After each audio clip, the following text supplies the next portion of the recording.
The harmattan wind drifted gently through the small village of Elu, carrying with it the scent of dust, brittle grass, and dry leaves tumbling across the red earth. The late afternoon sun hung low in the sky, bathing the farmlands in a soft golden light. Children played barefoot along the narrow paths, their laughter rising above the sound of distant pesos pounding yam in wooden mortars. In front of a small mud brick house with a roof patched in places with rusted sheets, a boy named Kene sat by the doorway, his legs folded beneath him. He was only 16, but life had already placed in his hands the kind of responsibilities that weighed heavily on older men. His father, once strong and agile, was now a frail palm wine tapper whose back was bent from decades of climbing tall trees before dawn. His mother sold vegetables and dried fish by the roadside, her earnings just enough to buy food for the family once or twice a day.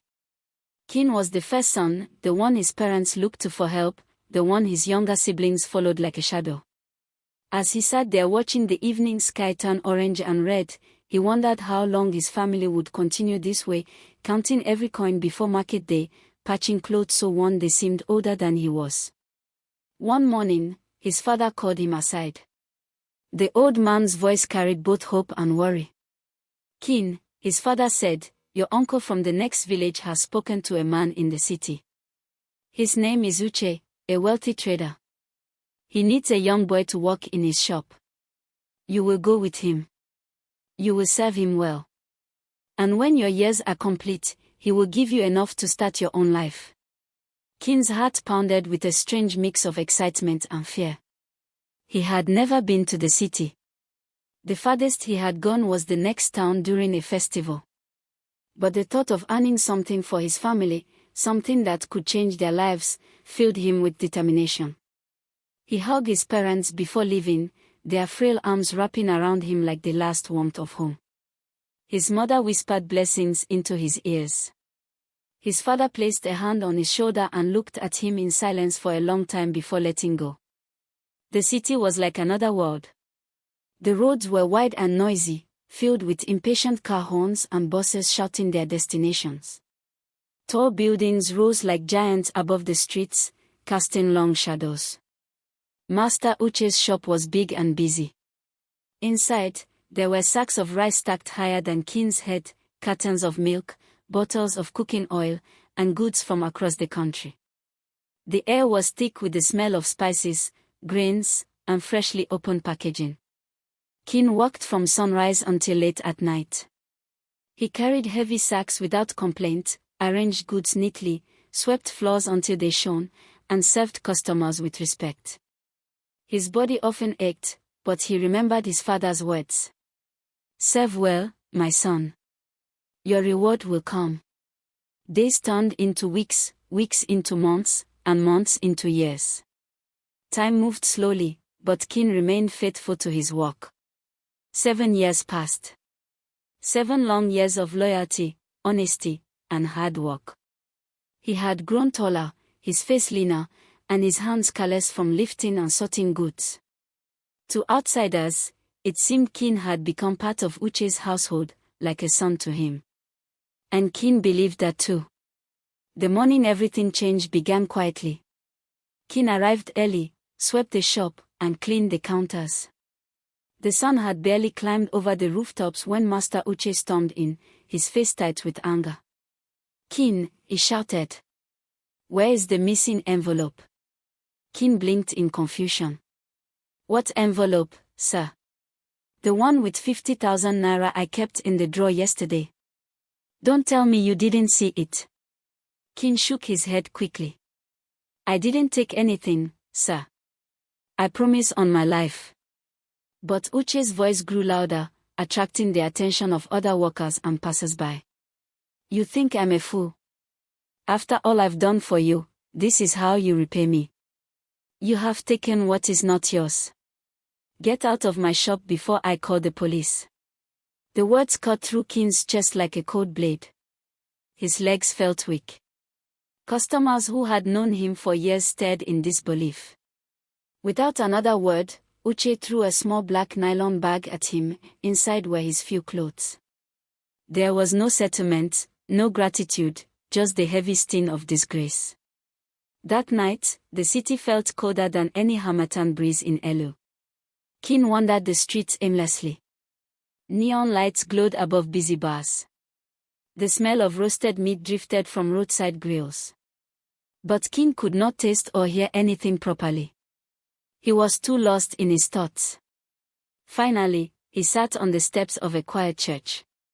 The streetlight above flickered. Somewhere in the distance, a lone dog barked.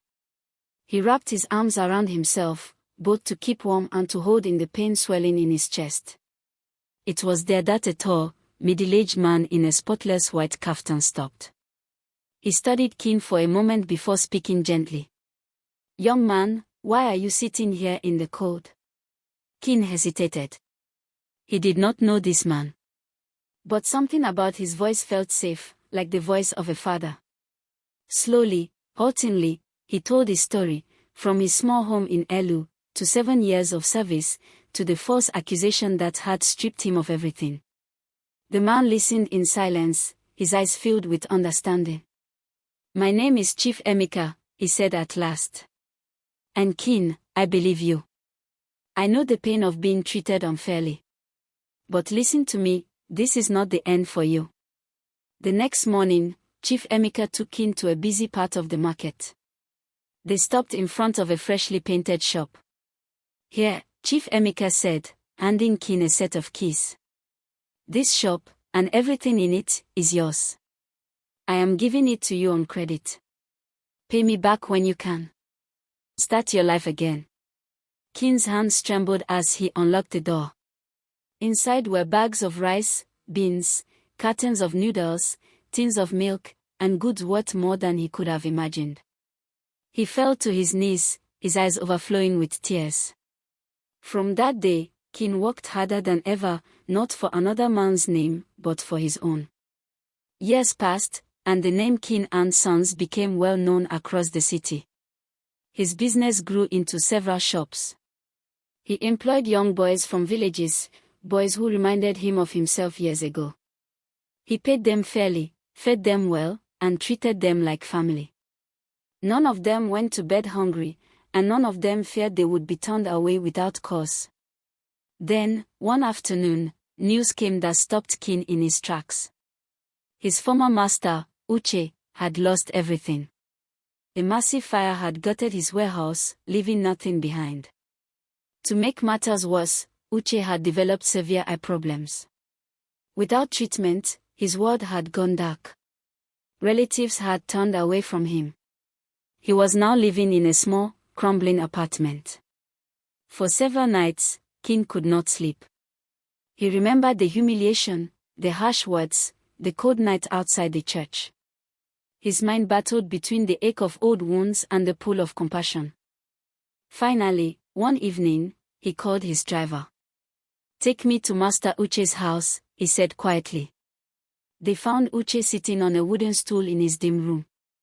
His clothes were worn, his body thin. The air smelled faintly of medicine and dust. "Who is there?" Uche's voice was shaky. "It's me. Kene." There was a pause. Then Uche's voice broke. "Kene, my boy. I wronged you. I took away what you worked for. And yet, you came." Without a word, Kene placed an envelope into his hands. Inside was the full cost for his surgery and extra for his living expenses. Weeks later, Uche opened his eyes again after the operation. The first sight he saw was the young man he had once turned away, now standing before him with a faint smile.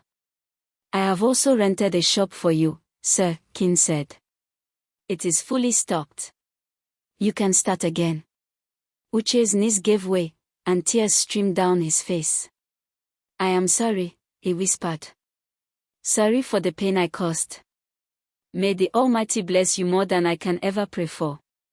Back in Elu, when Kene's aged parents heard the news, they wept, not for Uche's apology, but for their son's choice to show kindness instead of resentment. The village spoke his name with respect. In the city, people told the story of the betrayed servant who became a master, not by chasing revenge, but by choosing compassion. Kene had learned something powerful: The real measure of a man's wealth is not in the size of his shop, but in the size of his heart. The Harmattan wind returned one year, carrying the same dry scent as before. But this time, when Kene stood in the doorway of his parents' new brick house, watching the sun set over the farmlands, he no longer dreamed of escape. He had built his own path. And along the way, he had discovered that sometimes the best way to overcome the wrong done to you is to turn an enemy into a friend. And so, life in Elu continued, its red rose still dusty, its sunset still golden, but the story of Kene would be told for years to come, like a warm light passed from one generation to the next.